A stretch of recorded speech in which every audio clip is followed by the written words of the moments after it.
최종 의견 195회 시작하겠습니다. 이야. 야호. 네, 미국인이야 뭐야? 영향을 잘 받아. 내가 옆에서 뭐 하면은 야 그럼 이야하고 이렇게 하고. 네, 저는 진행을 맡은 김학희 기자고요. 네. 예, 김선재 아나운서. 여러분 반가워요. 김선재예요. 바뀌었다. 뭐야? 그냥 바꿔봤어요. 아 시청자들이 기대하는 게 10월이잖아요. 10월의 뭘 어느 기대하죠? 멋진 날에. 있는데. 안녕하세요. 이걸 기대. 해주세요. 정현석 변호사님, 네 안녕하세요. 난 이제 10월부터 이렇게 할게요. 그러면. 김선욱 변호사님. 안녕하세요, 김선욱입니다. 갬성으로 부드러운 하기로 했는데 약간 차분하게 하겠어요. 법조인 같아. 약간 갬성 법조. 법조인 같아. 갬성 법조인이야. 갬성 변호사. 이 사람이 나랑 같이 엮지 말라고 그러면서. 김선욱의 따뜻한 커피와 함께하는 예, 오후에. 이혼 상담 뭐 이런 거 할까요? 야 뭘 오후부터 이혼 상담이야. 확실하게 끝내드리겠습니다. 주 분야가 뭐죠? 예? 김 변호사님 주 분야 민사, 행정, 지적재산 건도 요새 많이 합니다. 네, 본인이 지적이지 않잖아요. 근데 그래도 할 수 있어요. 아참 용어 바뀐 거 아시죠? 어떤 겁니까? 이거 옛날 사람이네. 지적재산권? 지식재산권으로 바꿨습니다. 아, 지식재산권. 그게 그거 아닌가? 아이 옛날 올드하시네. 아니 갑자기 생각난 건데. 아니 내가 누구한테 얘기하지? 어쨌든. 아니, 김 변호사님이 네. 최종 의견 처음 오셨을 때는 언제죠? 그러니까 작년에 아. 회사에서 주는 사건 아무거나 다 한다고 하셨잖아요. 그렇죠. 근데 그치. 중간에 그 파트너가 근로자. 되셨잖아. 네, 그렇죠. 그쵸. 그러면 사건을 고르는 건가요? 사건을 이론적으로는 고를 수 있는데 먹고 살다 보니까 고를 이렇게 처지가 못 되는 거죠. 고를 처지가 못 되는 달이 있어요. 그때는 좀 약간 땡겨야 되는 걸림이 경우가 있습니다. 있죠. 주 할수 분야라는 없이. 네. 여쭤본 게 좀 네. 약간 전문 분야가 있을 것 같아서. 전문 분야가 있죠. 있기는 회사에 있을 때는 회사 그러니까 어쏘로 일할 때는 있었는데 뭐 했다고? 지식재산권이랑 네, 민사 행정? 뭐 행정, 민사나 그거구나. 행정 많이 했죠. 뭔 소리야? 임마 왕년에 임마. 행정이 얼마나 어려운지 알아? 행정사건 안 하는 줄 알아 임마? 행정사건 엄청 어려워. 지금 사실 네. 곽철용 드립이었어요. 아, 누구마 임마 왕년에 깡패스 안 해본 줄 알아. 근데 임마. 지금은 오히려 사건이 더 다양해진 것 같은데. 예. 곽철용에 빠지셨네. 곽철용이요? 곽철용 엄청 제가 빠졌네. 지난주부터 요즘 얘기했는데 대세예요. 다시 대세가 됐잖아요. 진짜 대세가 이 됐습니다. 정 변호사님 때문에 대세가 된 거예요? 그건 아니고 전 마포대교. 아니 인간관계 없는 것 저 같은데? 말을 하고 일주일 만에 엄청 대세가 됐어. 그 사이에. 진짜. 아니 근데 그 전주에도 제가 방송 끝나고 했었는데 좀 더 일찍 얘기 안 했어야 되는 건데. 최근에는 내가 느낄 정도니까 어. 곽철용의 인기를. 유튜브 그렇죠. 영상 많던데. 네. 그리고 패러디하는 거. 광고도 다. 그래요? 광고 지금 나오는 거 있어요 벌써? 광고 뭐 SNS 광고는 하시는 것 같던데. 네티즌들이 광고를 만들었더만 이렇게 스스로? 광고해야 된다고. 아, 만든 거. 야 헌정 광고네 헌정 그 광고. 패티 싱글로 해줄 거야 더블로 해줄 묶어 거야 더블로. 더블로. 예. 어쨌든 곽철용의 인기. 근데 성대모사는 나 잘 모르겠다.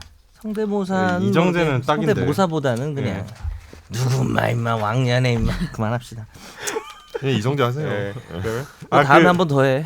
순서 넘어가기 전에 우리 이전 방송에서 로고송 맞죠? 로고송 CM송. 이야기 CM송 뭐 이런 거. 근데 우리 방송에서 CM송인데 자, 했죠. CM송인데 CM을 낼 데가 없기 때문에 로고송으로 해야 돼. 자 뭔지 알죠? CM은 뭐의 약자죠? 김학기 기자 하이큐.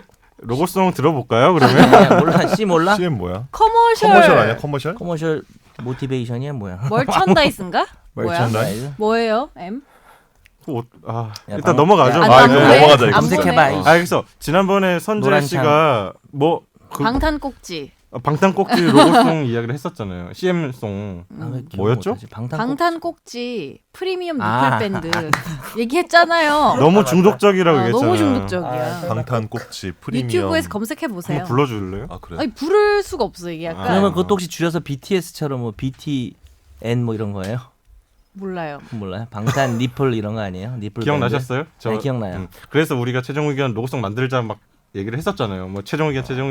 아 우리 저 인턴께서 만들어 오셨나요? 근데 다행히 작곡을 한대요. 우리 PD가. 기타도 치고요. 아. 노래도 하고요. 와. 한번 내 마이크를 빌려드릴게요. 아 저기 끝나고 노래방 한번 가시죠. 지금 노래방 가고 싶죠. 그래서 제가 말 꺼낸 저 이유는 오래방이라도 좀 가시죠. 로고송을 오늘 만들었다고 준비가 하길래 됐다 이 말이에요. 한번 들어보고 채택 여부를 결정하죠. 방송 시작 전 한 1분 전에 아까 대충 끼적거리던데 그게 그건가요? 뭐, 나못 천재인데? 들어봤어요. 너무 대충 만들어 온 거 거의 아니에요? 천재인데? 김선홍 PD님 잠깐 오셔가지고 노래 일단 들어보죠. 와. 정말 제일 능력자야. 우리 지금 여기 악기 할 수 있는 사람 있어요? 저는 그냥 기타 등등. 한번 잠깐만 하기 전에 손출연할까, 손출연? 하고 나서 별로면 어떡하죠? 우리 반응 너무 분위기 이상해질 수 있잖아요. 우리 별로도 반응해요. 그래요? 별로이진 않을 겁니다. 와! 야, 패기 보소. 야, 이거 어떻게 내대로 패기 저렇게 있어야 되는 거야. 이 정도면 음악 소리 들어가겠죠? 야. 이 정도면? 그럼 이거 이제 그러니까. 정식으로 채택되는 거예요? 채택되면 방송 대박이네. 나갈 때마다 로고송 바꿔버리죠 뭐. 아, 그동안 로고 좀 별로였던 것 같은데. 오! 야, 근데 좀 있어 보인다.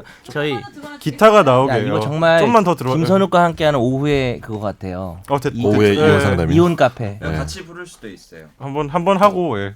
약간 쿵짝 쿵짝 아니, 이런 리듬. 하기 전에 하나 물어보면 안 돼요? 뭐 훅이 좀 있나요? 훅을 좀 강조했나요? 훅. 훅 보다는 세련된. 들어보면 아, 네. 감성이야? 네, 약간 마지막 감성. 약간 마지막에 라디오 감성. 우리 이야기 감성이야. 조용히 듣자 우리.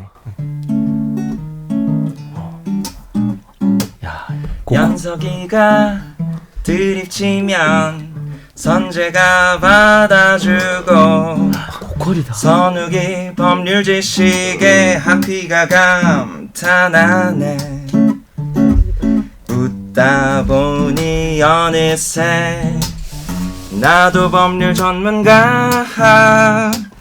세상만 사법으로 재밌게 풀어내는 여기는 최종 의견 최종 의견으로 오세요. 고품격 네. 법률 팟캐스트 여기는 최종 의견. 야, 잠깐만 이거 너무 고퀄 아니에요 지금? 아, 그러니까 너무 고퀄이었으면 문제인 것 아 같아. 지금 문제인 것 같은데 이거 저희랑 안 어울리는 거. 야, 왜 이러세요, 지금? 대박이다. 왜 이래? 아니 그리고 아, 되게 뒤에가 마음에 드는 게 여기는 최종 아. 의견 이럴 줄 알았는데 진짜. 견 하면서 뭔가 네. 뒤에 뭐가 더 있는 것 같은 열린 결말로 우리 끝내지 이거 않아요? 됐다. 아니 우리 이거 중간 광고처럼 3번씩 틀어야 저기 돼.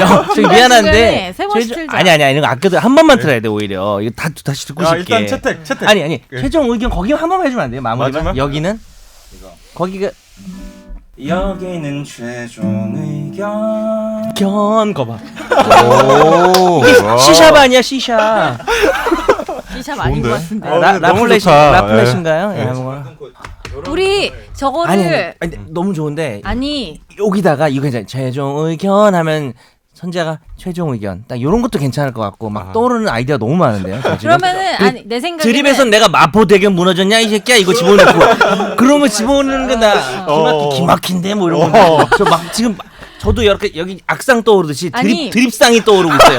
머릿속에 제가 지금 계속 이걸 이용해서 할 수 있는 게 무궁무진합니다. 지금 숨 막힌데 지금. 아니 일단, 저는 제안하고 싶은 게 일단 우리 그 톡방에 저걸 하나 풀로 녹음한 거를 공유를 해주면 우리가 일단 연습을 해야 돼. 우리 파일을 능력치가 잘라서 내가 너무 공유를 부족해.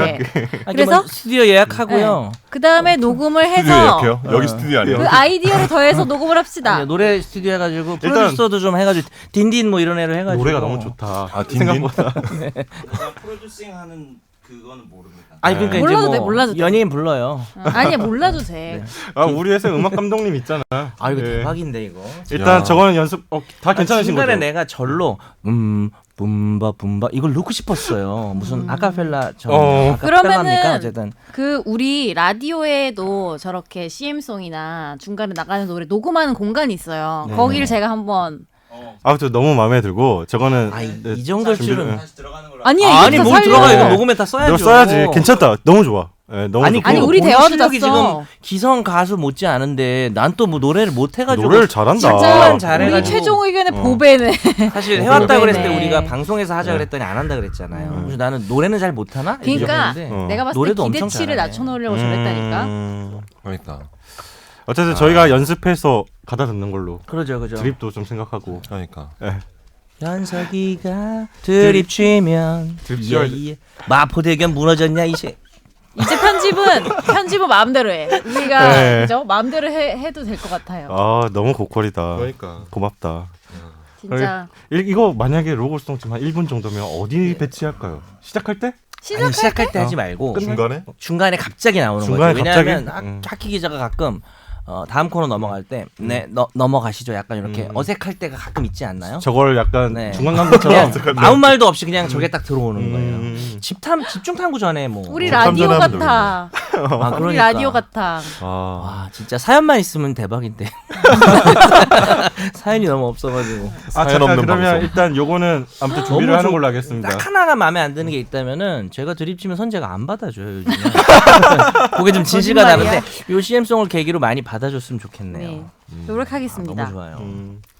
그러면 요거는 계속 발전시켜 나가도록 하고 일단 청취자 사연 가겠습니다. 네. 뭐 일단 메일 주소 한번 까먹기 전에 메일 주소 한번 하고 저희 가시죠. 최종 의견 메일 들어가기 주소는요. 전에 아예 final@sbs.co.kr입니다. 요것도 좀 만들어주면 안 되나요? 혹시 CM송 선재 목소리로 FINAL 그만해. 두두두 유동골뱅이 아내 사랑 하나 추가요. 죄송합니다. 잠깐만 이거 너무 음이 읽는다. 방금 노래. 나나나. 아니 한 번 들었는데 외웠어요. 귀에 꽂혔어. 네. 일부러 그렇게 한 것 같아, 그지? CM송의 핵심 표절은 아니죠? 맞아, 표절은 아니죠. 표절 절대 아니에요. 아니 그리고 뭐 들어본 적 없죠? 아니요. 네. 표절이면 들어본 적은 없는데 되게 들어본 것 아니 같아요. 표절이면 김선욱 변호사님이 해주실 거예요. 그러니까. 그게 아닌 것 같아요. 네. 내가 봤을 때. 어떻게 근데 설령 표절이라 해서 우리가 어떤 부귀영화를 누리나요? 이게 뭐 재산적 상업적으로 사용한 거 아닌가? 이게요. 상업적으로. 아니에요, 표절 아니에요. 출연료나 빨리 입금해 주세요. 이거 음원 표절 진짜 어렵긴 한데. 근데 모르겠어. 아직 내가 들어본 음악 중에는 없는 것 같은데. 우리가 내가 봤을 때. 음알못이라서 음알못이라. 알 수도 없어. 난 지니뮤직 200개밖에 영혼이 몰라. 가시- 근데 간다. 잊히지가 않아 지금 계속. 일단 청취자 사연 중간 중간에 할 거야 계속 우리 지금. 청취자 사연 일단 가겠습니다. 하려니까 약간 너무 작아져요. 의견. 아니 이거 끝나고 하려니까 난 너무 작아져. A 씨는 정말 입주하게 작네요. 될 아파트에 네. 하자 점검을 하러 갔습니다. 현장에서 인테리어 업체를 하는 B 씨를 만나서 구경하는 집에 대한 설명을 들었습니다. 그러니까 45평 아파트에 여러 가지 작업을 시공을 해주고 대신 구경하는 집으로 집을 공개할 것을 B 씨가 제안을 했는데요. 모델하우스요? 네, 모델하우스는 아니지. 아니죠. 그래요? 살고 있는 집이지만 구경하는 집으로 오픈을 하는 거지. 자기 자기가 집을. 장사할 때마다 와서. 아니야, 그러니까 입주 완전 새 아파트. 나 바본가? 네. 네네. 모르는구나. 입주할 때 네. 입주 이사 들어가기 전에 이제 네. 구경 뭐 인테리어 업자들이 들어와서 일단 빈 집에 빌려주면 거기 공개하는 집처럼 한 집을 실제로 인테리어를 해놓고 해놓고. 다른 입주한 사람들을 네, 이해한 점. 손님들을 구하는 거죠. 네. 그렇죠. 그래서 4천만 원 견적의 시공을 2,400만 원까지 할인해 주겠다고 했습니다. A 씨는 솔깃해서 현장에서 계약서를 작성했고 계약금 10%를 B 씨에게 입금을 했습니다. 그러니까 한 200만 원 정도 하셨나 봐요. 추후에 시장 조사를 해보니까 해당 금액이 시공 내용에 비해서 과하다는 생각이 들었습니다. 그래서 계약서 작성 하루 뒤에 B 씨에게 연락을 해서 계약을 해지하고 환불을 요구했는데 B 씨는 계약서에 명시된 내용이라면서 환불은 불가하다고 밝혔습니다. 질문은요. 계약서에 환불 불가가 명시돼 있다면 환불 받을 방법이 전혀 없는 건지 그리고 계약서상에 환불 불가라는 것을 기재하는 것 자체가 위법은 아닌지 궁금합니다. 이런 경우가 있을 것 같아요. 그러니까 그렇죠. 뭐 일단 부동산 계약도 네. 그렇고. 뭐. 예. 어떨까요? 첫 번째 계약서에 환불 불가가 명시되어 있는 상황이고 네. 그럼 환불 받을 방법이 없는지. 음. 일단 계약하고 하루 뒤에 이제 의사를 타진하신 것 같은데 네. 어떠해요 음. 이거? 근데 환불 불가라는 게 명시가 돼 있는, 그러니까 계약금 환불 불가를 의미하는 거죠. 그러겠죠. 네. 200만 원 계약- 정도는. 네, 이제 통상적으로 이제 계약금은 우리 뭐 전세 계약을 하든 부동산 매매 계약을 하든 아니면 이런 인테리어 계약을 하든 간에 통상적으로 이제 10%를 걸고 나중에 이제 그 물건을 구매하려는 아니 서비스를 구매하는 사람이 안 하겠다고 하면은 그 계약금을 포기하고 이제 서비스나 이제 물건을 제공하는 사람이 자기가 안 하겠다고 하면 배액을 상환하죠. 그렇게 되게 이렇게 계약이 돼 있는데 이런 경우에 사실은 계약금 환불 불가라는 거는 기재하는 거는 위법이 없는 거죠. 왜냐하면 그런 식으로 다 그렇게 계약을 하기 때문에 그게 뭐 공소양속에 반한다거나 그런 건 아닌 것 같아요. 근데 아예 뭐 물건 자체가 환불 불가, 뭐 하자가 있어도 뭐 이런 거 자체 이런 거면은 문제가 되겠지만 그렇죠. 계약금은 환불 불가하는 거는 사실은 계약금 관행에서 그러니까 계약금의 법리적으로 봤을 때는 문제가 없는 것 같고요. 이게 환불 불가 명시돼 있으면 이제 내가 이거 안 하겠다, 나 마음에 안 들어서 아니면 딴 데보다 비싼 것 같아서 안 하겠다라고 해지하는 걸로는 이제 그냥 계약금을 물리고 해지할 수는 있죠. 내가 낸 계약금을 포기하고 그런데 아예 애당초에 그 인테리어 업자분이 사기를 쳤다거나 아니면 내가 어떤 중대한 착오에 빠져가지고 계약 자체를 취소를 시킨다거나 아니면 이 A 씨가 이제 뭐 성년이 아니에요. 뭐 한 열 몇 살밖에 안 됐어. 뭐 그런 미성년자 계약이거나 이런 경우라면 그런 경우로 이렇게 취소를 하는 경우라면은 뭐 계약금을 돌려받을 수 있겠지만 해지 그냥 내가 마음에 안 들어서 해지하는 거는 좀 받기 어렵지 않을까. 근데 만약에 여기 아까 얘기하신 게 시장 조사를 해보니까 이게 네. 과하다는 생각이 들었다고 하잖아요. 그렇죠. 근데 뭐 네. 정확히는 모르겠지만 예를 들면 뭐 1,000만 원인데 시중에서 하는 금액이 싸게 해준다고 했는데 2,400이야. 이러면은 받을 수 있어요? 우리나라 대법원 판례의 기본적인 태도가 어떤 서로 간의 계약은 참 묘한 게 둘이 이해가 대립해요. 나는 싸게 하고 싶고 쟤는 비싸게 하고 싶고 그러다가 어느 지점에서 만나면 그게 합의가 되는 거잖아요. 대립하는 상대방이라고 합니다. 대립하는 상호 간의 합의점을 찾은 건데 그렇다면 파는 사람은 언제나 비싼 걸 지향하고 사는 사람은 언제나 싼 걸 지향하기 때문에 자기가 알아봐야 된다는 게 기본 원칙이에요. 그래서 시가나 이런 그러니까 이게 우리가 시가의 착오라고 합니다. 시가의 착오나 사기에 관해서는 아까 김선욱 변호사 얘기한 것처럼 계약을 완전히 무로 돌리는 완전히 무로 돌려야 계약금 돌려받잖아요. 그게 안 됩니다. 그리고 사실 여기서 환불 불가라는 문장은 별 의미가 없어요. 이게 김선욱 변호사랑 얘기한 것처럼 어차피 계약금은 이렇게 안 써도 환불 불가고요. 그다음에 정말 선욱이가 얘기한 것처럼 환불해야 될 사유가 법적으로 있으면 이런 걸 써도 뭐 그쵸. 거의 환불을 할 수 있는 경우가 대부분이고 우리 대법원 판례 중에는 시가가 뭐 한 10배 차이 나고 10배 차이 저쪽이 있죠. 막 궁박하고 경솔하고 무공함하고 뭐 이런 것 중에 하나일 때 아니면 뭐 선생님 얘기한 것처럼 사기를 쳐가지고 이게 되게 이 가치가 이 정도 있는 것처럼 막 거짓말을 누가 봐도 거짓말을 했다든지 그런 거 외에는 시가 착오를 이유로 한 계약의 무효화는 일단 원칙적으로 죄송하지만 안 된다고 봐야 될 것 같아요. 제가 이거 옛날에 제 친구 결혼하기 전에 전셋집 구할 때 이거 똑같은 일이 있었거든요. 전셋집에도 구경하는 식으로 해요? 이거 구경한 집이 아니고 전세 계약을 했는데 네. 덜커덕 했는데 아내 될 사람이 마음에 안 든다고 한 거야. 아, 나 또 아내 될 사람이 마음에 안 든다. 그 집이 마음에 안 든다. 그러니까 아니, 내 아내 될 사람이 내가 마음에 안 든다 이게. 아니죠, 그렇죠. 마음에 안 그거는 든다고. 결혼을 했어요. 그래서 당연히 결혼했고 그 집에 안 들어왔지만. 기분 좋아 너는 싫어. 기분 좋은데 그래서 너무 다른 남자. 그건 좀 이상한데. 결혼은 안 하는. 일단 뭐 내 친구는 마음에 들어 했는데 그 집을 마음에 안 들어 해가지고. 죄송한데 친구까지 드립쳐가지고. 괜찮습니다. 네. 잘 살고 있으니까. 모르는 애 둘 분이니까요, 잘 낳고 저도. 잘 살고 있습니다. 그냥 하려고요. 네. 예. 지금 방송 들을 수 있을 것 같기도 한데. 그래요? 죄송합니다. 어쨌든 뭐 잘 살고 있는데 아메 그때도 전화 와가지고 저희 드립 한번 칠게요. 죄송한데 기생충 드립. 그래도 사랑하시죠. 어디가 어디 저런 데서가? 잠깐만 누가 한 거지? 송강호가 이렇게 운전하다가 손 넣는 거. 난 손 넣는 게 싫어. 이렇게 이성균 이 얘기를 했는데 이성규. 뭐라고 막 얘기해놓고 돌아보면서 그래도 사랑하시죠. 이거 되게 큰 드립인데. 죄송합니다. 어쨌든 아니 아내분 사랑하시죠. 예, 먼저 잘 살아가고 있고요. 네네. 근데 그때도 이제 계약금을 10%는 안 걸고 약간 그러니까 10%는 안 걸고 한 2,300만 원 걸었던 것 같아. 하도 막 급하게 그때 전세 물건이 별로 없어가지고 조금 걸었. 조금 걸었어. 네. 2,300만 원 걸었는데 떼었죠. 네.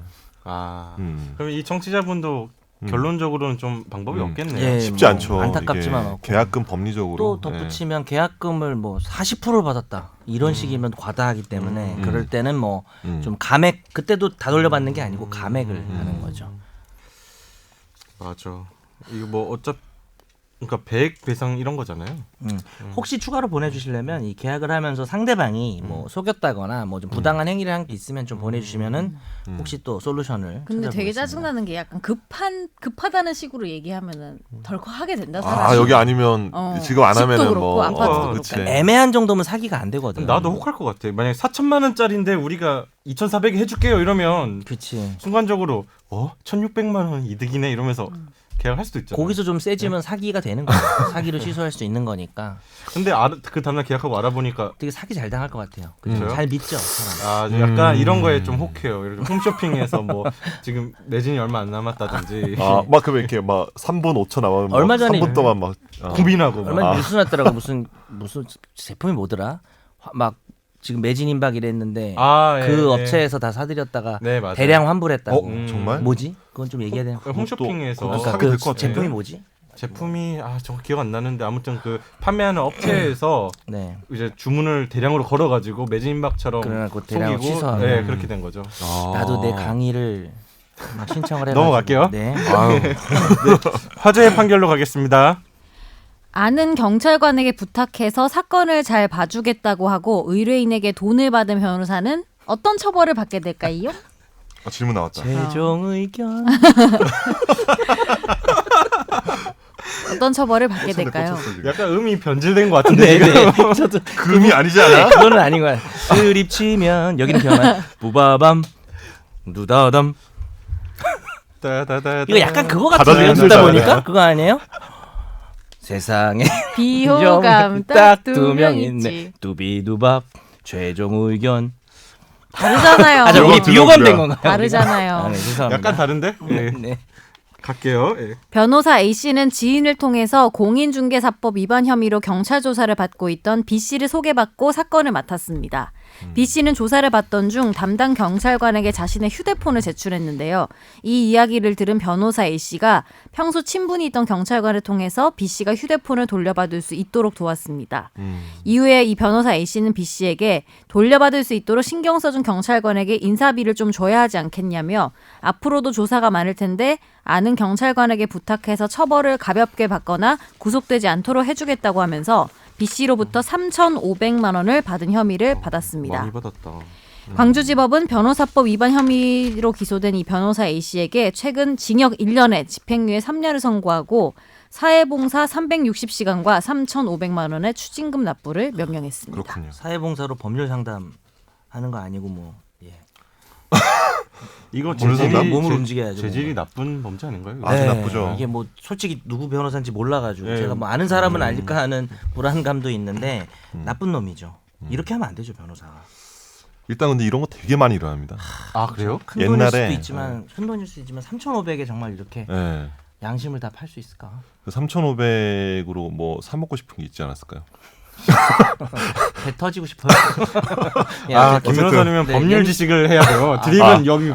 그리고 넌 감탄 좀 해. 나 감탄할 저희- 거야. 아까부터 감탄 안 하더라. 죄송합니다. 얘는 드립 안 받아줄 줄 알았는데 너는 왜 죄송합니다. 감탄 안 해? 감탄 아직 얘기를 안 했잖아. 제가 최근 몇 개월 동안 아니, 썩은 아까 드립에 한번- 전염돼가지고 요새 저도 막 드립 아니, 욕심에. 옛날에까지 아까 얘기했어요. 야, 미안해요. 변호사법 제가 위반에 말씀드렸어요. 대해서 좀 약간 전문 지식을 뽐내 주시죠. 일단 변호사법 위반은 이게 변호사 이거 내가 좀 판결인데 왜 네가 뽑네?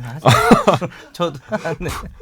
일단 이거 변호사법 제 110조에 변호사나 아니면은 그 소속 사무 직원이 이런 한일하고 식으로 있잖아요. 이런 식으로 뭐예요 이거 가리고 얘기해. 이거 110조 1호에 있습니다. 이제 네. 검사 네.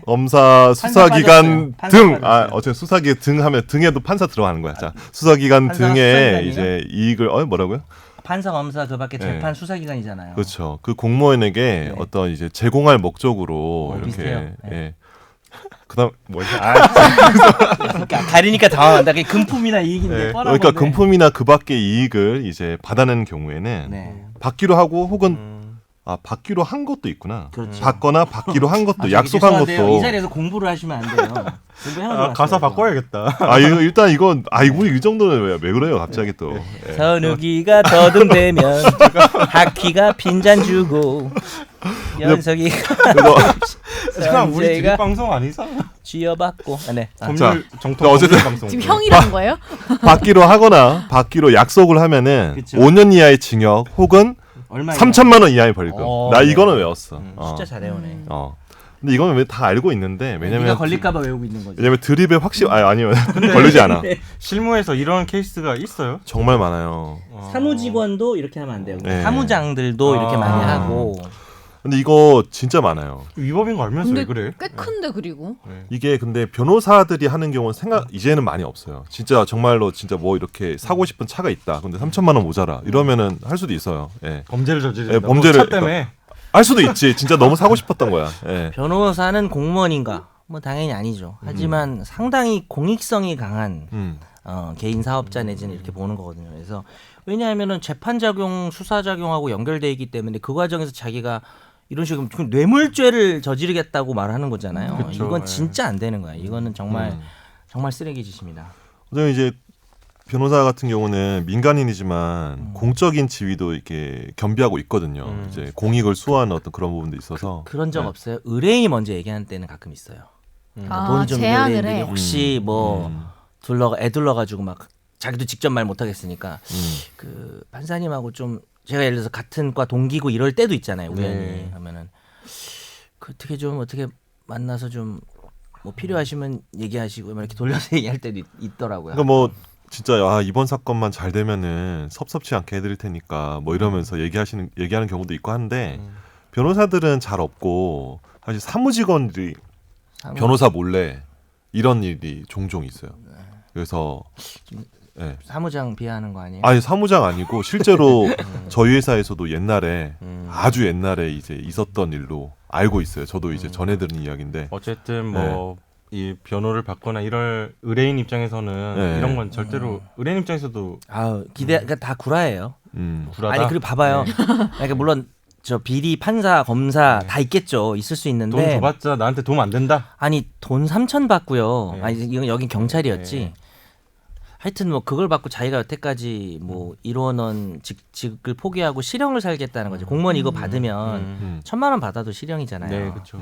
그렇게 하고 일을 안 될 일을 무리하게 되게끔 봐주는 사람이 거의 없다는 거죠. 근데 그러면은 이런 거 형 받으면은 변호사 뭐 다시 못하게 하고 이런 건 없나? 자격정지 되죠. 자격정지 되고 집행유예 받으면 내가 알기로 변호사법 위반이면은 자격 없어지지 않나? 이거 내가 봐야 될 것 같은데. 어느 형량이 어딘지 저도 까먹었어요. 이거 이 정도면은 저희는 뭐 그럴 일이 없어가지고 안 해오고 다니는데 이거 자격이 아예 검색해봐야지. 박탈될 걸? 취소될 걸? 네. 그래서 아마 나중에 재등록 이 몇 년 정도면 있다가 할 수 있을 거야. 몇 년 아마. 있다 하거나 아예 못 네, 어떤 못 케이스는 하거나. 아예 못하는 경우도 있고 이 정도면 어떻게든지 한번 선재 아나운서 찾아보는 걸로 하고요. 일단 셋이서 하죠. 네, 근데 뭐 선재 정비가 다음 판결로 가야 되는데. 그러면 못 가네요. 일단 근데 요거 되게 다양해요. 준다는 명목, 그러니까 건네주겠다는 명목으로 받기도 하고, 내가 좀 돈이 필요한데 빌려달라고 하는 경우도 있고, 맞아 막 맞아. 오만 경우가 다 있어요. 근데 사실 의뢰인들은 알아두셔야 될 게 절대로 그렇게 뭐 그 사무직원이든 변호사든 빌려주거나 아니면은 건네준다는 생각으로 이렇게 뭐 주거나 이렇게 하더라도 절대로 가지 않아요. 그리고 네. 이런 것까지 아니어도 그냥 민사에서 저쪽에서 성호모수 나오잖아. 네. 근데 아니 저 우리가 이기면 뭐 예를 들어서 1억을 받게 됐어. 그러면 사실 또 의뢰인한테 1억이 들어간 다음에 뭐 성공보수 1,000만 원이다. 근데 네. 안 주는 경우도 많거든요. 그 소송하는 것도 봤는데. 아, 그래서 보통 법무법인 정도 되면 이제 법무법인이 사기를 치진 않으니까 법무법인 계좌로 그 맞죠. 재판금을 받아서 1억을 받아서 1,000만 원을 빼고 이제 9천만 원을 돌려주는 시스템인데 또 변호사들 중에는 그걸 받아서 안 주고 자기가 자기가 그걸 쓴 사람이 써버리는 있었어. 횡령으로 또 실형 들어간 사람도 많아요. 이해가 안 된다. 그 얼마 전에 왜 되게 그러지? 유명한 사건인데 그 무슨 비행장 소음 사건이었는데 그랬다. 그 손해배상 사건이었는데 그거는 너무 액수가 커서 그런 거 아닌가? 그 금액이 너무 컸어요. 수십억이 성공보수 들어와가지고 몇십억의 성공모수였는데. 근데 그거를 아마 무슨 자기가 투자를 하거나 이래버리는 거예요. 그래 안 될 일이잖아. 당연히 안 되죠. 횡령이죠. 그거는 뭐 한 5년 나오지 않을까 싶어요. 보관 목적이 몇 년, 정해져 3년 이상 있는데. 나올 것 같은데. 왕왕 있어요. 아무튼 두 분은 전혀 문제 없으시죠? 저는 그런 거 없죠. 성공보수가 잘 진짜. 안 들어와요. 저는 오히려 성공보수 미수금이 내가 이 방송에서 말할 수 있어요. 1억이 넘습니다 지금. 김 변호사님. 네, 진짜 저도 큰일이에요. 1억이 넘는 것 같아요. 여태까지 하도. 지금 못 받는 경우가 많아요. 일단은 못 받는. 네, 올해 10월까지 좀 바쁜데 11월부터는 본격 채권 추심 모드로 들어가기 때문에 혹시 제 의뢰인이 혹시 이 방송 듣고 있으면 긴장하고 있어야 됩니다. 아는 회사 소개시켜 줄까요? 회사요? 네. 회사요? 아니면 개인적인 주먹이요? 아니면 어떤 사연을. 친구요? 어쨌든 일단 회사로 돼 있어요. 이걸 찾았어요. 여러분 농담입니다. 찾았어요? 엄청 많은데 그리고. 근데 영구 제명 사유가 있는데 그것만 말해줘봐요. 그러면. 변호사의 직무와 관련하여 영구. 2회 이상 금고 이상의 형을 선고받아 집행유예 포함 그 형이 확정된 경우. 2회? 네. 이번 초범이니까 안 되겠네. 그리고 이번에는 이 법에 따라 2회 이상 정직 이상의 징계 처분을 받은 후 다시 동조 제2항에 따른 징계 사유가 있는 자로서 변호사 직무 수행하는 것이 현저히 부적당하다고 인정되는 그건 경우. 이제 위원회 판단을 해야 되는 거네. 와, 그 선지 금방 찾았네. 그 로스쿨 준비 잘 되고 있어요? 어쨌든 책 준비도 열심히 하고 있다고. 책은 들었는데. 나왔나? 아니요, 하고 있어요. 아 맞다. 책 안 나왔어. 아직? 봄에 얘기했잖아. 네. 근데 그 뭐였죠? 제가 중간에 몸이 좀 아프고 일청 이래서 공개? 네, 저희가 만든 제목이 좀 일청 공개였나? 제목 아직 안 정했어요? 제목 아직 안 정했어요. 제목 아직 안 네. 정했어요? 이거 어때요? 제목 학원. 아 죄송합니다. 그만하자. 전에 하는 네, 거를 여기서 끊고 집중 탐구 그만하자. 가겠습니다. 네. 아 이번 주 집중 탐구 주제는 그냥 공소장 일본주의에 대해서 좀 이야기해 보려고 가지고 왔는데요. 요즘 약간 할 수 반일감 있죠. 반일 우리 시간 있죠. 응? 우리 시간 있죠. 네, 있어요, 있죠. 있어. 네. 일본 불매운동하고 관련이 있네요. 그냥 일본. 저는 그러니까 공소장 일본주의가 요새 재판에서 이슈가 되고 뭐 계속 최근 들어서 언급이 많이 되길래 요거 개념 한번 정리하고 가자 이런 차원이고요. 그래서 이 최근에 노래하지 말고 아 죄송한데 본인도 지금 잠깐 노래한 거 아, 아니에요? 네. 최근에 그 환경부 블랙리스트 사건에 1차 공판 준비 기일이 있었는데 이 공판 준비 기일에 진행됐던 내용들을 보다가 또 공소장 일본주의가 나오더라고요. 사실은 올해 연초에 사법농단 재판 때 대부분 1차 그 공판 날에 그 피고인들 측에서 공소장 일본주의를 들고 나왔었거든요. 그래서 그렇죠. 한번 다뤄봐야지 하다가 또 이번에 또 언급되길래 약간 트렌드 같은 느낌도 들어요. 최근에 공소장 일본주의를 주장하는 걸 피고인들이 뭐 주장하기도 하고 이번 케이스는 재판부에서 이걸 지적했더라고요. 그게 좀 재밌더라고요. 재판부. 그러니까. 간단하게 사건 정리하겠습니다. 이례적이죠. 재판부. 이 사건은 그러니까 지난 4월 25일에 이 이른바 환경부 블랙리스트 의혹과 관련해서 이제 환경부 산하기관 임원 교체 과정에 부당 개입한 혐의로 김은경 전 환경부 장관과 신미숙 청와대 전 균형인사 비서관을 기소한 사건입니다. 피고인은 아까 말씀드린 대로 김은경 전 장관, 신미숙 전 비서관이고 죄명은 직권남용 권리행사 방해, 강요, 업무방해 혐의고요. 아무튼 이 사건 자체는 많이 언론 보도도 많이 되고 뭐 아시는 분들은 아실 거고 이 공판 준비 기일이 최근에 열렸는데 이 재판부가 이런 워딩을 썼어요. 그러니까 판사 생활 20년 동안 업무방해 공소 사실에 이렇게 많은 따옴표는 처음 봤다. 불필요한 내용 너무 많다. 공소장에 이렇게 자세하게 기재하는 게 공소장 일본주의에 적합한지 의문이다. 공소 사실 자체가 지나치게 장황하고 산만하고 피고인들에 대해 안 좋은 인상 심어주는 방향으로 공소 사실을 기재했다. 근데 사실 재판부가 이런 식으로 이야기한 건 좀 많이 못 봤거든요. 일단 공소장 일본주의 설명을 좀 설명을 좀- 대부분 모르실 것 같아서. 네, 공소장 일본주의 설명을 좀 해주시죠. 건가요? 아니면 예. 누가 하죠? 내가 할게요. 예, 여기 하시죠. 그 재판 형사 재판은 검사가 일단 기소 검사가 안 보고 할게요. 검사가 공소 제기 그러니까 기소를 통해서 이 혐의가 없을 경우에는 검사가 아예 무혐의 처분을 하지만 기소를 통해서 바로 처벌할 수가 없잖아요. 그러니까 이 사람에게 형사 판결로 유죄를 통해서 그 뭡니까 형을 살게 하는 그러니까 처벌을 내리는 기관은 이제 사법부밖에 없는데 그 기소를 제기할 때 내는 문서가 공소장이죠. 그렇죠? 네. 우리가. 예. 근데 이제 공소장을 봤을 때는 아직은 무죄 추정이잖아요. 네. 이걸 보고 재판부가 유죄라는 선입견을 가지면 안 돼요. 비록 기소하고 무죄가 날 확률이 거의 통계상 별로 없지만 뭐 언제든지 이게 무죄가 될 수 있는 거기 때문에 공소장 하나만을 내라. 그러니까 예를 들어서 뭐 살인죄인데 막 피가 묻어 있는 칼을 뭐 같이 뭐 사진을 낸다든지 이렇게 되면 실제 이 사람이 무죄일 수도 있잖아요. 근데 네. 이거에 대해서 어떤 선입견을 가질 수 있기 때문에 오로지 공소장 하나만 내서 재판부로 하여금 예단이라고 합니다. 그러니까 쉽게 얘기하면 선입견이죠. 갖지 않도록 하는 그런 원칙을 공소장 일본주의라고 하죠. 예, 어쨌든 일본주의 그러니까 하나만 내라. 하나 그쵸, 일 하나만. 근본 본. 하나만 내라. 네. 일본이 아닙니다. 네. 한자 똑같나? 다르죠. 다르죠. 바보자서가 하나. 맞다. 어쨌든 날일자가 아닌데. 날일자 아닙니다. 본이 본 맞아요? 그 번호 이래요. 그번 맞아요. 본은 근본 본자 맞아요. 맞아요. 그게 왜 이게 그렇게 꼭 해야 되는 건가요? 공소장이라는 게 사실 검찰이 재판에 넘기면서 얘 나쁜 놈이에요. 범죄를 저질렀어요. 그러면서 기술하는 거잖아요. 드라이하게 써야 되는 거죠. 그거를.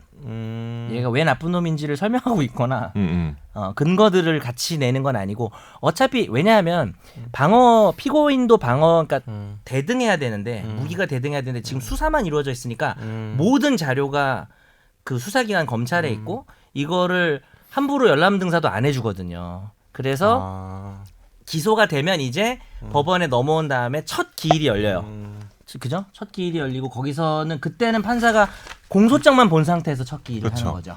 그리고 그 다음부터 뭐 어떤 증거를 이 여기서 쓸 것인지에 대해서 피고인이 뭐 동의를 한다든지 부동의를 한다든지를 통해서 동의가 된 증거만 들어오고 이제 부동의한 거는 뭐 이건 이 어떤 제3자가 이렇게 진술했는데 이걸 부동의하면은 그 제3자를 뭐 증인으로 불러가지고 법원에서 새롭게 이 증거들을 좀 봐서 여기서 이제 그 다음부터 생겨난 자료들을 중심으로 이제 형사 재판을 해야 된다. 뭐 이런 거죠.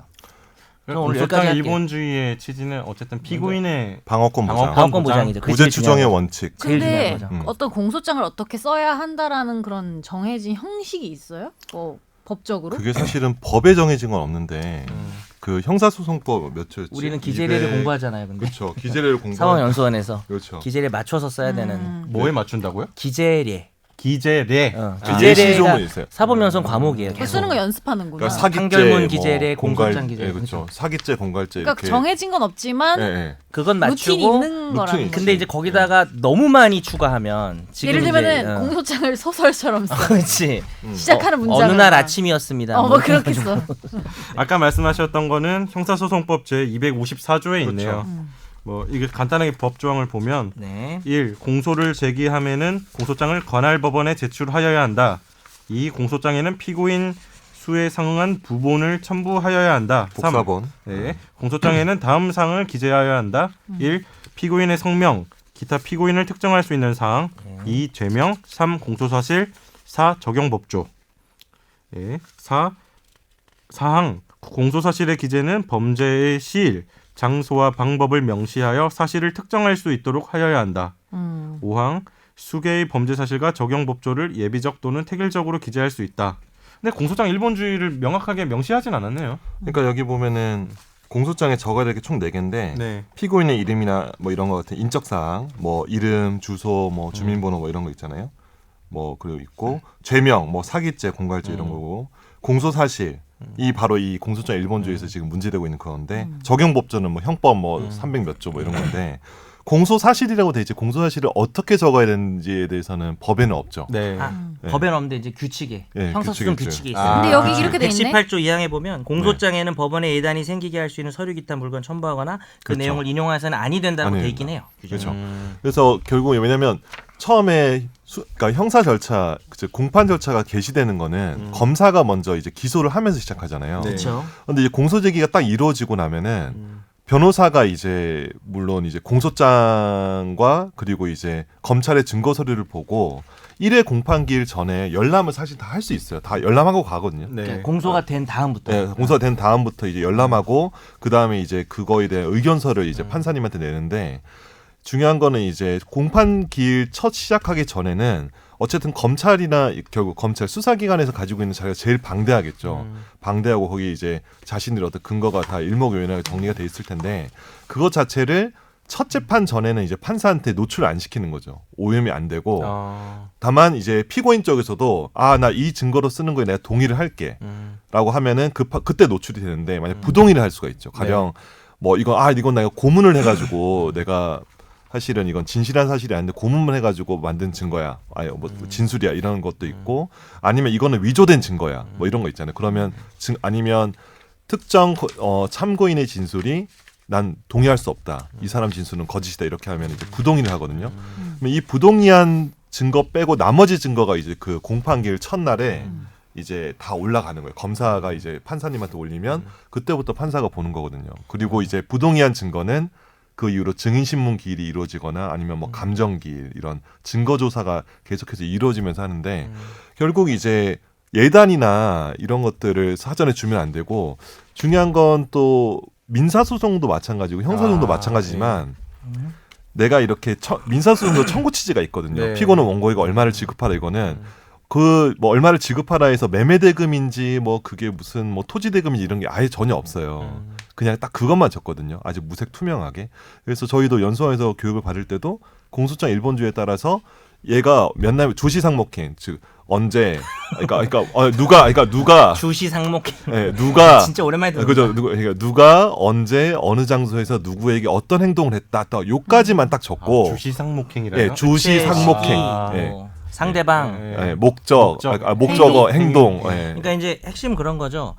예를 들어서 고의가 들어간 범죄면 그러한 의도를 가졌다거나 뭐 재산 남의 재산을 횡령할 거면 그 재산을 횡령하려고 마음을 먹고 했다 이 정도는 좋은데 이 사람의 뭐 성장 과정을 쓰거나 이 범죄에 이르기까지의 뭐 다양한 동기 배경을 너무 자세하게 쓰면 구구절절. 그러면은 얘가 범죄를 저질렀다는 예단을 가지게 되잖아요. 그러니까 선입견이 생길 수 있다. 그래서 근데- 그렇게 간명하게 써야 돼요, 사실은. 근데 그러니까 원칙적으로는 무슨 말인지는 알겠는데 저는 네네. 일단 궁금한 거는 네네. 그래도 정말 이거는 써야 할 것 같다라는 게 있을 수 있잖아요. 그렇죠. 하다 그건 한계의 보면은. 문제가 있는 거죠. 애매한. 그러니까 그런 게 약간 애매하게 들리고 두 번째는 이걸 안 지킨다고 해서 딱히 뭐 문제가 돼요. 그러니까 네. 판사님이 이렇게 혼내는 거 말고는 있어요. 어떻게 그러니까 혼낼 수 있는 공소장 아주 혼낼 수 있어요. 공소장 일본주의 위배되면 거야? 공소 기각 판결을 해버려요. 그래서 그러니까 그 무죄 판결 같은 거죠. 아. 그러니까 공소장에 이렇게 예단을 그러니까 근데 그것만으로 그렇게 아니, 그럼- 하는 게 합당한 건가? 그러니까 그만큼 중요하다는 거죠. 그러니까 재판은 신성한 것이고 이 피고인이 유죄인지 무죄인지를 법원이 선입견 없이 가야 되는데 수사기관이 처벌을 해야겠다는 너무나 강한 의지 때문에 불필요한 말들을 TMI를 너무 많이 써서 하게 되는 경우인데 실제로 우리나라에서 그동안 공소기각 판결이 나왔던 신뢰가 거의 없긴 한데 가장 대표적인 게 작년 10월에 이명박 대통령 뭐 이렇게 그 다스 횡령이나 삼성 뇌물수수 할 때 네. 뭐 징역 15년이랑 벌금 130억 나올 때 그거 뭐죠? 그 국가기록원에 넘겨야 될 청와대 생산문건을 빼돌린 혐의 부분에 대해서는 공소장 일본주의 위배된다고 하면서 공소기각 판결 그러니까 처벌을 안 해버렸어요. 그러면은 다시 할 수 있어요?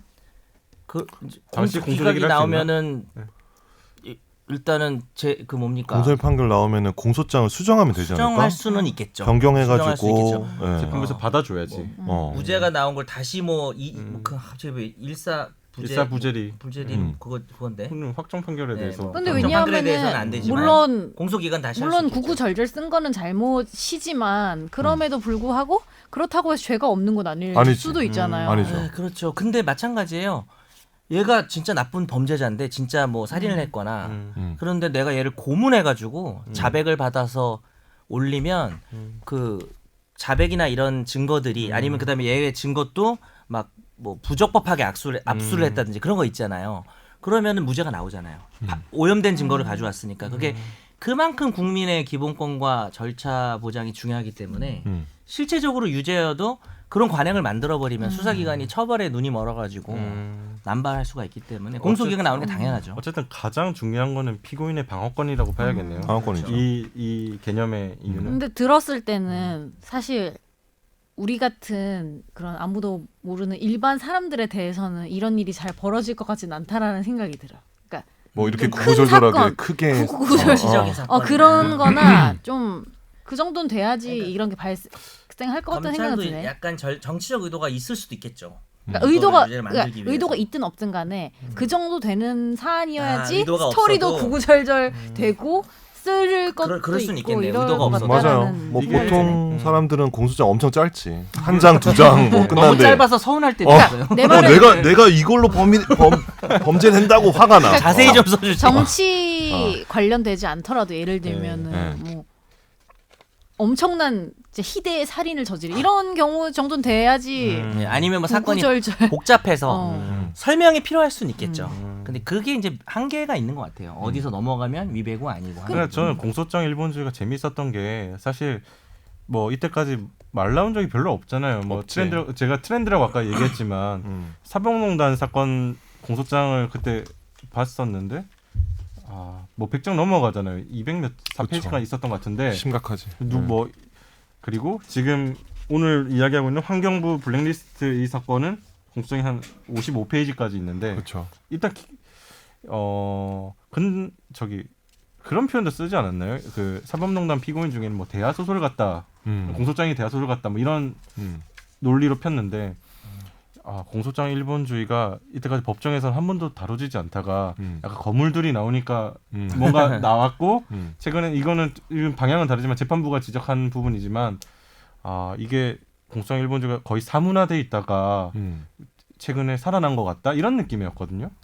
그건 아닌가요? 근데 이거를 이제 사법농단 사건에서 뭐 양승태 전 대법원장이나 이런 분들이 이제 그 어쨌든 자기에 관련된 기소 내용들, 사법농단 기소 내용이 어쨌든 엄청 길잖아요. 굉장히 배경도 길고 뭐 만나게 된 경위도 다 적고 이렇게 하는데 그분들이 사실 지적하면서 뭐 문제가 되고 있긴 하지만 큰 원칙, 그러니까 무죄 추정의 원칙이랑 공판 중심주의, 즉 모든 증거나 어떤 변론에서의 주장은 판사가 보는 앞에서, 즉 검사나 이 피고인 쪽 변호사가 이렇게 서면을 내는 게 아니고 양측이 3명이 모인 자리에서 서로 공방을 할 수 있는 거기서 무기대도 네, 그렇죠. 상태에서 거기서 변론과 증거가 현출된다는 그런 원칙은 되게 중요한 거기 때문에 사실 뭐 이걸 주장하시는 분의 어떤 에 대한 호감도나 비호감도를 가지고 이거를 뭐 이렇게 할 건 아닌 것 같아요. 네, 대원칙인데 다만 이제 그 대원칙을 이제 그 제일 법을 잘하시는 분들, 그리고 실제로 지금까지 공소장 일본주의에 위반되는 공소장들을 수없이 많은 유죄 판결을 하셨던 분이 하셨을 것으로 추정되는 그 분이 이걸 갑자기 자기 사건에서 주장하시는 게 좀 약간 모양새가 예쁘진 않다라는 생각이 드는 거죠. 사법농단 예. 사건에서 그러니까, 예. 그러니까 그 양승태 사건에서의 대법원이 다수 의견에서는 그 공소장의 특성상, 그러니까 이제 반대 측면 좀 얘기할 필요가 있을 것 같아서 네. 그 아까 뭐 선재도 얘기를 했지만 그 법률이 정한 범위로 공소 사실만 딱 한정해서 넣기가 좀 어려울 때도 있다라는 거예요. 쓰다 보면은 뭐 범죄의 동기나 배경도 중요한 경우에는 그렇죠. 네. 사실 유죄의 예단을 떠나서 들어가야 될 수 있다라는 거건데, 그 당시에 이제 반대 의견은 아니 그래도 공소장 일본주의는 중요한 거 아니냐라고 했는데, 그 아까 그 얘기죠. 양승태 본인이 대법관 시절에는 뭐 대법관이 아니면 그 밑에 지방법원 판사나 고등법원 판사였을 쭉 판사 때는 생활을 했으니까 아마 별 얘기 없었을 것 같아요. 아니 진짜로. 본인 예, 예, 자기 예. 대법관 시절의 보충 의견에서는 그렇죠. 예. 아니 뭐 자세히 쓸 수 있는 거 아니야? 이러셨다가 그렇지. 본인이 이제 피고인이 되고 나서는 반대 의견이 되는 그러니까 거죠. 본인이 심리한 그 2009년도 대법원 판결에서는 보충 의견으로 이건 너무 다수 의견보다 더 셌잖아요. 그러니까 이거 너무 지나치게 딱딱하고 이러니까 풍부하게 써도 된다 이렇게 하셨는데 갑자기 그래놓고 지금은 이제- 또 뭐 하시니까 약간 뭐 이율 배반적이다. 뭐 근데 뭐 이런 어쩔 수 없죠. 피고인은 피고인 그렇죠. 입장이 있는 그러니까. 거니까 예, 이걸 맞아. 뭐라고 그때는 자기가 판사로서 한 거고 지금은 피고인으로서 주장해야죠. 뭐. 근데 좀 아까 웃겨졌지만. 처음에 얘기했지만 이번 환경부 블랙리스트 사건에서 재판부가 따옴표 너무 많다고 지적을 했는데 따옴표라고 공소장에 하면 쌍따옴표 그거 그러니까 인용 네. 발언을 그대로 공소장에 인용한 거 말씀하시는 네, 거예요? 그거는 네. 어떤 문제가 있는 거죠? 그러니까 이를테면 이렇게 제가 읽어봤는데 따옴표가 많긴 많아요. 근데 이게 잠깐만 읽어볼게요. 네. 이를테면 피고인은 네. 뭐 쌍따옴표 열고 환경부는 왜 이렇게 문제가 많냐 쌍따옴표 닫고 고 화를 내면서 쌍따옴표 왜 이런 일이 벌어졌느냐 쌍따옴표 환경부에서 이를 자꾸 하니까 어떤 욕 같은데요. 방식으로 하길래 쌍이 청와대 계속 추천 들어갈까 인사가 좀 서류 기분이 심사도 나쁘네요. 합격하지 네. 못하는 이런 결과가 나왔냐 뭐 라는 취지로 말을 하였다. 뭐 이런 식으로 아. 공소장이 기재가 되어 있는데 쌍따옴표 네. 인용이 네. 어떤 문제가 이게 예단이랑 연결되나요? 이게 일단은 쌍따옴표로 해가지고 이제 피고인의 발언이나 이런 것들이 뭐 가령 이제 모욕죄다, 그렇지. 명예훼손죄다 이러면은 모욕이나 명예훼손, 협박 네. 이런 거는 그 말이 어. 중요하죠. 그 공소 사실에서 그 말 자체를 가지고 이제 판사가 유무죄를 하는 거기 때문에 모욕이나 그러니까 한마디로 이렇게 드립으로 이렇게 문제되는 사건들은 당연히 쌍따옴표를 해서 그게 자체가 범죄 사실이 되기 때문에 인용을 하는데 제가 보기엔 이 판사가 지적했던 건 뭐냐면 야, 이 발언 자체가 이 직권남용과 관련되는 범죄 사실이냐 그거 아닌데 왜 이렇게 발언을 쓰냐, 그냥 이거는 그냥 참고인 진술에서 이런 게 있었다라고 검사가 의견서 정도 적으면 되는 거지 왜 그걸 불필요하게 공소사실에 적는 거냐라고 이걸 지적한 것 같아요. 제가 봤을 때는. 이게 공소장 일본주의에 위배된다. 예, 그렇죠. 그러니까 특정 발언이 범죄 사실과 바로 직결되는 사건이 아니면 원래 발언은 잘 안 적거든요. 그 공소 사실에는. 근데 그거에 좀 위반되는 측면이 있는 것 같다라고 하는 거죠. 예. 아무튼 공소장 일본주의가 제가 뭐 법원 출입할 때나 문제된 적이 사실 없었거든요. 저 없어요, 사실. 그러니까 뭐 문제 제기를 하는 쪽도 사실 제가 들어갔던 재판 중에서는 공소장 일본주의 가지고 다투는 걸 사실 잘 많이 못 공소장 봤어요. 일본주의를 위반하는 경우가 많지는 않잖아요. 아니 그리고 약간 아까 전에 그런 걸 훈련을 한다고 했잖아요. 그렇죠. 기재를 네, 쓰는 기재를. 거. 그렇죠. 근데 그거에 맞춰서 훈련을 해왔던 사람들이잖아요, 여튼간에. 네, 그렇죠. 근데 길게 쓰는 것도 힘들 것 같아. 그거에 약간 다르게. 그렇죠. 예. 이유가 있으니까 길게 쓰는 경우가 많겠죠. 근데 이제 그게 일본주의 위배 정도가 되면 이제 그때는 문제가 되는 거죠. 근데 이게 사실 어떤 측면도 있냐면은 제가 연수원 다닐 때 2007년 8년이었는데 그때 7년도까지는 기존 공소장 기재례가 되게 짧았어요. 뭐냐면 한 문장이 시작해가지고 마침표가 마지막에 나와. 아, 한 문장으로 끝난다고? 한 문장에 끝나. 와. 어지간한 공소할실도 최고인데. 한붓 그리기처럼 우리는 또 한 문장 쓰기. 감탄했어요. 그게 진짜 옛날 판결문도 그렇고 옛날 공소장도 그렇고 그러니까 모든 문장이 주어로 딱 시작했는데 나중에는 이게 뭐 주어 목적어와 이게 서술어가 맞지 않는 것 같은데 어떻게 마침표는 하나예요. 네. 근데 2008년도 초쯤에 공소장을 풍부하게 쓰자 약간 해가지고 연수원에서 이렇게 어느 정도 기재례를 변형을 했어요. 아. 사법연수원도 이제 검찰이랑 법원 부장판사님들 계시기 때문에 거기서 만든 기재례나 이런 것들을 실무에서 또 바로 가거든요. 네. 교육이 이루어진 장소니까. 근데 그때 검찰의 공소장 기재례가 되게 풍부해졌어요. 조금 전에보다. 마침표도 몇 개 더 나눠서 쓸 수도 있고 범죄 배경 사실도 좀 적을 수 있고 이렇게 좀 됐어요. 그러니까 뭐 지적들이 좀 많았잖아요. 그러니까 판결문이 그때, 네. 어렵다거나 뭐. 예. 그게 제가 본 게 그래서 내가 왜 그렇게 생각해 보니까 처음에 피고인은 공소장을 받아보잖아요. 근데 자기가 어떤 포인트에서 공격을 할지를 공소장을 보면 알 수가 없는 거야. 아. 너무 간명하게 적으니까. 예. 그러면서 이런 부분들을 공격을 하는 포인트를 피고인 쪽에서 좀 잡아줄 수도 있어야 되잖아요. 그래서 사실은 공소장을 좀 더 풍부하게 한 것 같기도 해요. 아, 피고인의 이익을 위해서도 좀 어떻게 생각해서 제가 보기엔 그런 맥락도 있었는데 근데 그게 너무 많아지니까 이제는 이제 피고인이 방어권을 행사하기 전에 판사한테 예단을 너무 많이 주는 방향으로 간 거 아닐까. 그냥 예. 명확하게 딱 이렇게 뭐 무자르듯이 잘라서 얘기할 수 없는 부분이 있죠. 상황이네요. 예. 그러니까 가령 이제 만약에 내가 기소가 됐는데 내가 아까 얘기했잖아요. 어떤 사람들은 자기 공소사실이 너무 짧아서 화가 난다고. 근데 진짜로 화가 나는 포인트가 어떤 게 있냐면은 이 공소장 보고 나서는 내가 행위만 뭐뭐가 있는데 이거에 대해서 내가 뭔가 지적할 부분은 없는 거야. 근데 사실 다 맞긴 맞아. 근데 이 사이사이에 있는 중간에 있는 사실관계를 나는 다투고 싶은데 그게 공소사실이 없으니까 너무 간단해도 예, 방어권의 침해가 될 수도 있거든요. 이런 사실관계도 있는데 왜 이게 중간에 워프되고 이게 바로 여기로 넘어간 거지? 이런 것들을 지적하고 싶은 피고인의 측면도 있거든요. 근데 그래서 사실 그때 10년이 더 됐구나. 그때 공소사실이 약간 좀 풍부해졌다가 근데 지금 이제 너무 많아져서 문제가 되는 거죠. 그럼 왜 피고인을 만약에 변호하는 입장에서는 공소장이 짧은 게 좋아요? 긴 게 좋아요? 긴 게 좋죠, 사실은. 지적질하고 할 수 있는 게 많으니까. 근데 이렇게까지 55장이 넘어가면은 너무 힘든 거지. 왜냐면 이미 판사님한테 얘는 나쁜 사람이에요라고 다 이미 찍혀서 가니까 그거를 방어하려면은 너무 말이 길어지니까 너무 힘든 거죠. 그러니까 단순히 또 분량의 또 문제가 아니라 분량의 문제도 있고 써 있는 서술의 내용이 뭐 예단을 주는 거면 네. 일본주의 위배라고 지적을 해야 되는 거고 근데 이제 정황들을 뭐 자세하게 쓴 거면은 오히려 방어권 행사하는 데 도움이 될 수도 있겠죠. 그렇죠. 근데 이게 약간 여튼 말로 하는 거고 문장으로 하는 거다 보니까 어떻게 써도 솔직히 의도가 들어갈 수도 있고 그쵸. 아닐 수도 있어서 되게 기준이 너무 애매한 것 같은데. 그러니까 물론 절대적으로 이거는 위배된다는 것도 있겠지만 누가 봐도 아닌 되게 걸쳐 있는 것도 많을 것 같다는 그럴 생각도 거예요. 들어요. 그렇죠. 이게 예단을 준다 안 준다 판단하기가 사실 공소기각 판결 나올 정도면 좀 문제가 많은 거죠. 잘 나오지도 않는데. 저 같은 경우는 공소장을 막 맨날 보는 그런 사람이 아니니까 이번에 재판부가 지적했던 환경부 블랙리스트 사건 공소장을 천천히 읽어봤는데 이 정도면 예단을 주는 걸까 안 주는 걸까 고민을 하게 되더라고요. 약간 잘 얘다 확 모르겠- 가던데. 얘다 확 가던데. 근데 그러니까 어느 정도 돼야지 예단이라고 할 수 있을까?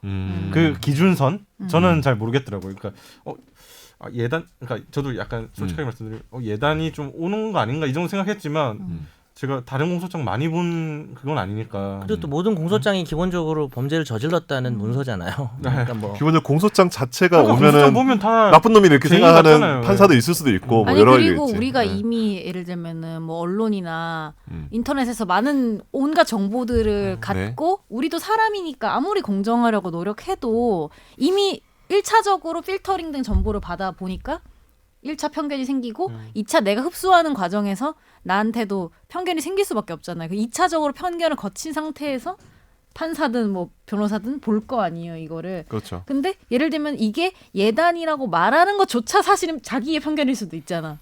사실은. 무슨 말씀이겠어요. 예. 그러니까 약간 되게 어려운 개념인 것 같아. 이미 사실 판사도 그러면은 뉴스 보고 뭐 기사 보고 다 하는데 아무리 공정하려고 그렇죠. 노력한다고 해도 한들 이미 자기만의 선입견이 있을 수는 있죠. 근데 나 뉴스 못 보게 하고 그럴 수 그럴 수는 없죠. 안경 2주일간 안경. 압수. 네. 이렇게 하면 안 돼요. 안경이지. 하지 마요. 하지 마. 하지 마. 그거 하지 마. 그거 아, 그거 하려고 하지 했지. 마, 하지 마. 하지 마. 틀리 하지 마. 압수하지 하지 마. 하지 마. 틀리 압수하지 맙시다. 이런 네. 드립 네, 좋지 어쨌든, 않대요. 네. 네. 홍삼 캔디 아까 압수. 무슨 질문이었죠? 네, 질문 안 했는데요. 아니 그래서 네. 되게 노인 비하 안 그러니까 됩니다. 기준을 설정하기가 어렵고 걸친 것들이 저는 많은 것 같아서 결국에는 좀 명백하게 이건 위배된다 하는 것 밖에는 사실 그 정도만 혼낼 수 있다. 내가 보기 이런 생각. 너 아까 또 혼내는 거 좋아하더라. 혼내야지. 근데 내가 보기엔 검찰이랑 법무부에서 공소장 기재에 대해서 그 어떤 기준 같은 걸 좀 만들었으면 좋겠어요. 예. 그러니까 자체적으로. 근데 예, 그게 예. 그러니까 나도 네. 동의하는데 그게 쉽진 않을 것 같은 게 쉽지 않을 것 범죄마다 뭐 네. 같은 범죄도 되게 좀 네. 범죄마다 다를 수 있어서. 그렇죠. 근데 그 기준이 없을까? 있을 것 같지 않아? 내부 기준이 있을 것 같긴 같은데. 한데. 네. 여긴 이렇게 돼 있네. 우린 잘 몰랐어. 한국 형사소송법에는 이에 관한 명문이 없으나 실무상으로 원칙을 취하고 있어. 있으며 근데 사실 특히 군사법원법에서는 공소장 일본주의를 명문화하고 있다. 조항에서.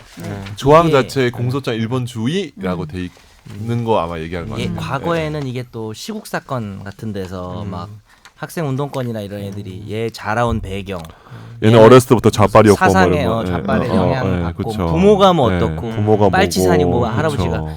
이런 게 이제 문제가 정말 가장 명확한 이 공소장 일본주의 위배죠 이런 것들은 사실. 얘는 정말. 빨갱이야 이런 인식을 심어주는. 네, 그런 게 이제 가장 대표적이긴 하죠. 근데 요즘은 좀 애매한 부분도 있는 것 같아요. 그죠? 맞아요. 어떻게 자라왔죠? 저요? 저는 진짜 어디 집안이고? 없이 자라도 귀하게 자랐. 뭐라고요? 없이 자라도 귀하게 자랐다고요? 네. 집안은 광산김씨입니다. 좀 집안이 좀 어려웠나요 어릴 때? 집안은 아니 어렵지 않았습니다. 아 그래요? 늘 따뜻한 사랑에 사랑을 금수저였어요 받으면서. 그러면 금수저? 금수저는 아니고 한 네. 은동 수저의 중간 정도는 됐던 것 같습니다. 은과 동의 중간이에요? 네, 오, 잘 운동이, 살았네. 예, 합금이죠. 예, 뭐라고요? 이 정도 했으면 마무리할 때가 된 것 같네요. 최종 의견, 최종 의견, 최종 의견, 최종 의견. 두비두바. 최종 의견. 예, 오늘 방